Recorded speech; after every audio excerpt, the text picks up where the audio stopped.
অঙ্কুর, শুভ সকাল আপনাকে। এই মুহূর্তে আমি আছি রাজধানীর কারওয়ান বাজারে এবং সাপ্তাহিক ছুটির দিন হওয়ায় কিন্তু আজকে কারওয়ান বাজার ক্রেতাদের আনাগোনা অনেকটা বেশি, কিন্তু এখান থেকে কিন্তু তারা ঠিকমতো কেনাকাটা করতে পারছেন না, এমনটা অভিযোগ তুলেছেন। সকাল থেকে বাজার আমরা এসে ঘুরে দেখেছি, এখানে সব কিছুর দামই কিন্তু বাড়তি। আজকে বাজার দর সম্পর্কে যদি আমি আপনাকে বলি, গত সপ্তাহের মতোই কিন্তু এই সপ্তাহের দাম বেশ খানিকটা চড়াই রয়েছে। এই সপ্তাহে কিন্তু সেই আবারই রেকর্ড দামে বিক্রি হচ্ছে লাউ বিক্রি হচ্ছে 100 থেকে 120 টাকা পিসে। এছাড়া যদি বলি টমেটোর কথা, টমেটো বিক্রি হচ্ছে 80 থেকে 100 টাকা কেজিতে, ঢেঁড়স বিক্রি হচ্ছে 80 টাকা কেজিতে। এছাড়া এখানে লেবুর দাম খানিকটা কমে এসেছে, ডজন প্রতি লেবু বিক্রি হচ্ছে 60 থেকে 70 টাকা।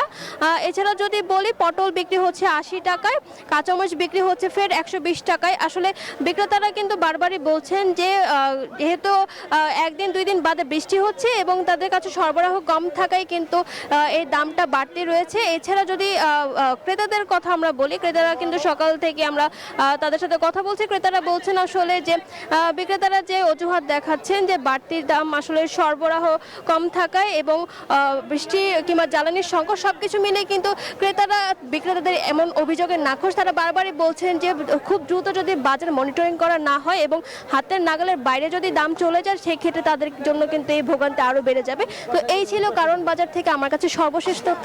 এখন চট্টগ্রামের বাজার দর সম্পর্কে জানতে আমরা চলে যাব সহকর্মী নয়ন বড় জয়ের কাছে, তিনি জানাবেন সেখানকার বাজার পরিস্থিতি।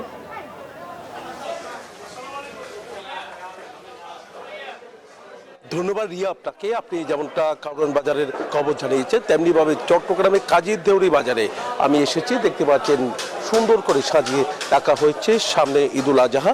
তো ঈদুল আজহাকে ঘিরে কিন্তু সব পণ্যের দাম হু হু করে বাড়তে শুরু করেছে। সবজি থেকে শুরু করে মশলা পণ্য থেকে শুরু করে মাছ মাংস সব কিছুর দাম কিন্তু আগের তুলনায় কিন্তু বাড়তে শুরু করেছে। আমরা সবজি যেমনটা দেখিয়েছি, তেমনিভাবে একটু মাছের বাজারও একটু দেখানোর চেষ্টা করব। মাছের কোনো কমতি নেই, যারা ক্রেতা তাদের সমাগম কিন্তু আমরা দেখতে পাচ্ছি। এখানে বিভিন্ন ক্রেতারা কিন্তু ছুটে এসেছেন, তো তারা বাজার করার জন্য, যেহেতু আজকে ছুটির দিনে সবাই বাজার করবে, ভালো খাবার খেতে হয়। তো তার কারণে কিন্তু আসলে মাছ মাংসের দিকে সবার নজরটা অনেক বেশি আমরা দেখতে পাচ্ছি। তবে মাছের কোনো কমতি নেই বাজারে, তবে মাছের দামটা শুনে কিন্তু এখানে যারা ক্রেতা বাজার করতে এসছেন তারা বলছেন যে মাছের দামটা যদি একটু কম হতো তাহলে সবার জন্য সহজ হতো। রুই মাছের দাম যেমনটা বেড়েছে, তেমনিভাবে চিংড়ি মাছের দাম আরও বেশি বেড়েছে। তবে বাজার করতে হবে, একই সাথে মাংসের দামও কিন্তু আমরা দেখতে পাচ্ছি কিছুটা বেড়েছে বলে আমাদেরকে জানিয়েছেন। ব্রয়লার মুরগির দাম যেমনটা বেড়েছে, তেমনিভাবে সোনালী মুরগির দামও অনেক বেড়েছে। গরু মাংসের দাম এখন 1000 টাকা ছাড়িয়ে গেছে। এই ছিল আমার এখানকার সর্বশেষ। ফিরে যাচ্ছে স্টুডিওতে অঙ্কুরের কাছে। জয় এবং রিয়া, আপনাদেরকে ধন্যবাদ। ঈদ লাগছে মনে, খুশির জোয়ার সবখানে।